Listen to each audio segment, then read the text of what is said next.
see you. Oh! Is that R2? So awesome. Welcome to Toronto Comic Con Day 2. I hope you're having a great time. My name's Teddy. I'm one of the hosts of Inner Space on the Space Channel, Monday to Friday at 6 and 11 p.m. Eastern. And it's been a great con so far, and it's about to get even better. It's a real honor to introduce your next guest. I can sense that the force is strong with all of you. I can feel the midi-chlorians coursing through your veins. So we're going to bring out your guest in just a second. But first, I'm just going to introduce Daniel and then get off the stage. And it's all about you this con. So please get your questions ready. So if you just toss up your hand, you can ask Daniel a question. And it's always kind of weird to be that first person to ask a question. So don't be shy. Be the first. Be the first indeed. So it's a real honor, as I said, to introduce your next guest. He's a great actor, originally from New Zealand, has had a number of incredible roles, and of course you know and love him as a young Boba Fett, son of Jango, in Star Wars 2, Attack of the Clones, and of course in Clone Wars, the animated series. Please welcome Daniel Logan. Woo!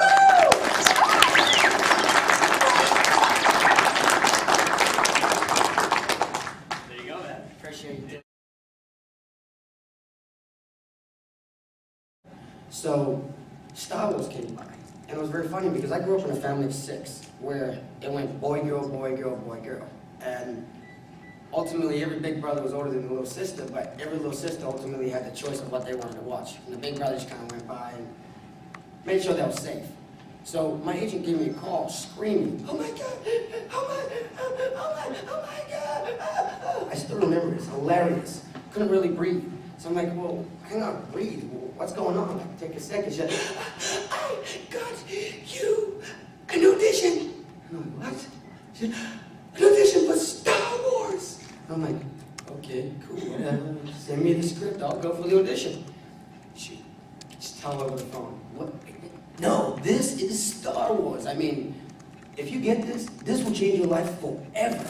So then I kind of did a little research. I'm like, oh man, I ain't getting this. You know, there's no way in hell I'm gonna have this role.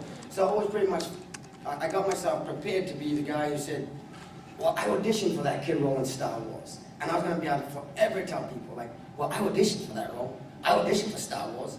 Not ever thinking, I'm gonna be this character. So then, apparently I found out later on that I auditioned around, I got the role around about 5,500 children worldwide. And they chose me for some weird reason. I don't know why, but I got given that blissful role. And it was very funny because when I actually went in to audition, I just seen episode 1. I seen Darth Maul. So they asked me like, "Oh hey Daniel, do you have any special talents?"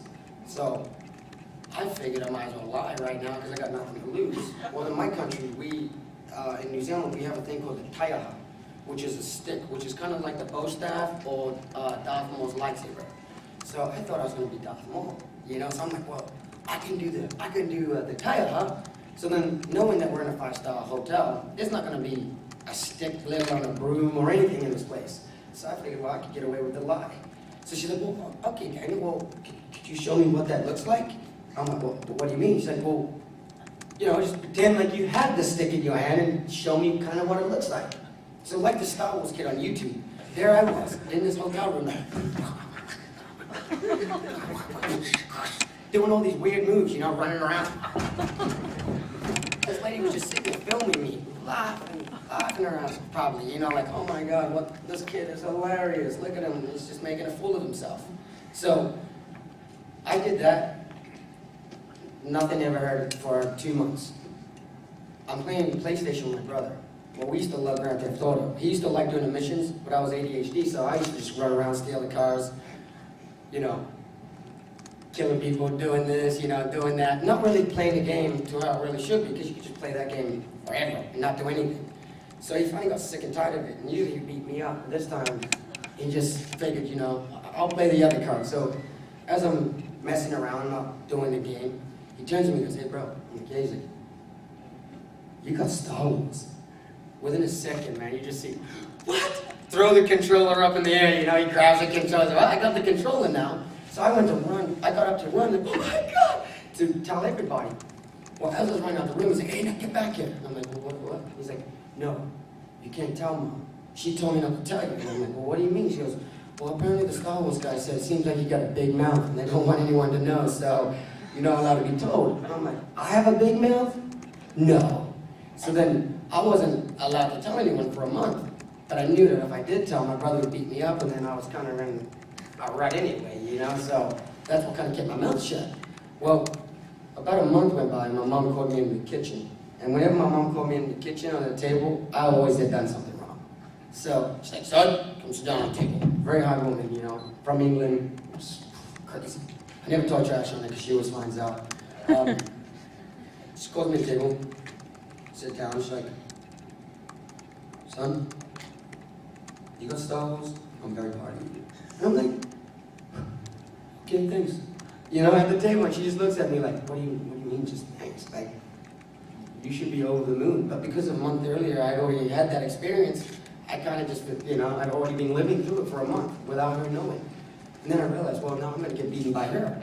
So I better stop. I better stop acting already, you know? So my first Star Wars experience of acting was me pretending I didn't know. So I ran around my whole room knocking on all the doors like, I got Star Wars, I got Star Wars.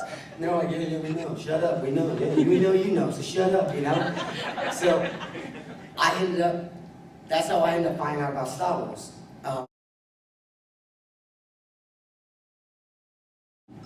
I went to go along for my first fitting in Australia. I'm from New Zealand, so it was about a 2-3 hour flight. And I got to meet Jango Fett for the first time. And then that's when I realized, oh, well, I'm going to be a character called Boba Fett. So I went up and I asked a couple of the ADs, and then I asked George, like, what kind of Jedi is Boba Fett? And he's like, no, Boba Fett's a bounty hunter. And I'm like, what? Well, what is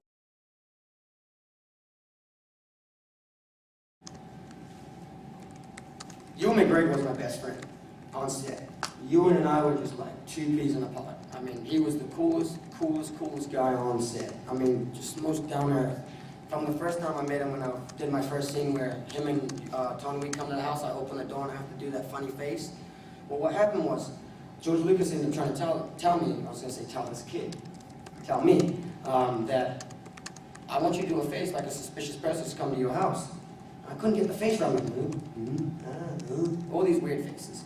So I ended up asking, like, George, so what, do you want a face like if a police officer come to my house? Like for one of my brothers or something like that? He's like, well, what do you mean? I'm like, oh, you know what I mean? He's like, no, I don't. I don't want that face, you know?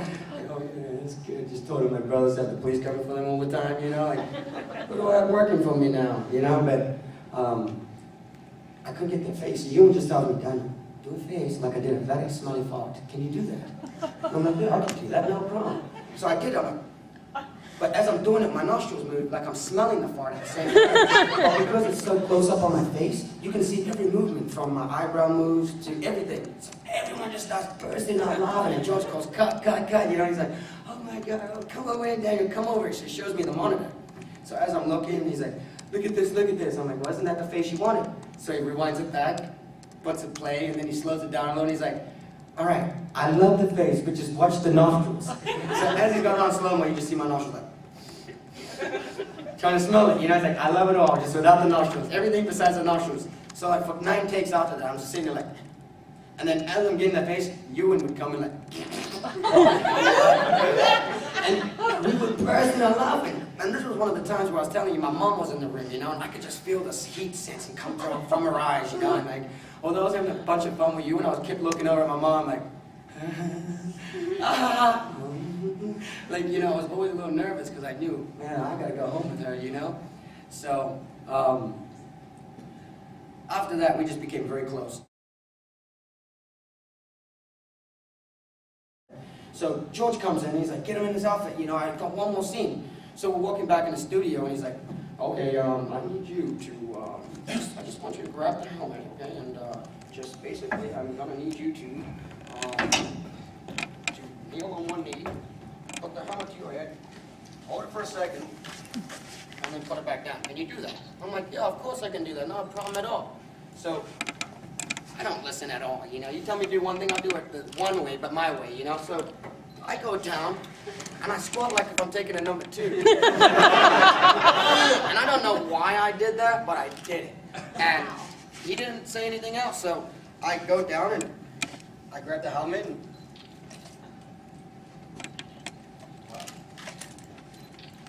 And that's all he wanted. He's like, all right, great, thanks, cool. You can get out of your outfit now. So I'm like, oh, what? Okay, what was that for?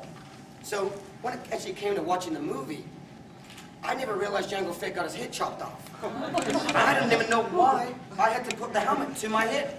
I had no real, there was no secret story that George was like, hey Daniel, like your dad's getting his head chopped off. I never got told anything. All he asked was, do this, do that, perfect, take it, have a good day. You know, and I saw the movie at the premiere and it was very funny because when Django got his head chopped off, the whole entire movie theater went, besides me, I was like, yeah! Yeah! And they were like, what the? So they come up afterwards and they interview me and they're like, why did you cheer when your dad got his head chopped off? Isn't that kind of weird? And I'm like, no, it's not weird. It's actually the best thing on earth. I said, better sooner than later. I was like, because that makes room for me to be the baddest character in the galaxy. You know, I was like, forget Jango Fett. I was like, it's time for Boba to shine. Yeah, man, I love that part when he got his head chopped off. So what I did was, people would ask me, well, why didn't the head fall out of the helmet when you picked it up? So I used to lie and be like, well, you know, lightsaber, it's very hard, it's like this and that. It just singed it basically singed the head upside the helmet. But what happened is, my dad is such the biggest Star Wars geek that we sat and we watched it frame by frame by frame. And what happens is, you see the shadow leave the helmet. So I was the first one to come out and tell people, it does leave the helmet. And they're like, what? I'm like, the helmet, you gotta watch it, slow it down, and you will see the shadow of a perfectly shaped head go from one side of the screen, and then you see the helmet fly. And that's how much detail George puts into his work. Without you even realizing, the head came out. And for all of us, we're like, well, what happened to the head? Well, if you watch it, and you're a hard enough Star Wars fan like I am, you actually realize that the shadows left, and that's why there was no head in the helmet. So I was kind of lucky enough to geek out on that and be able to tell everybody.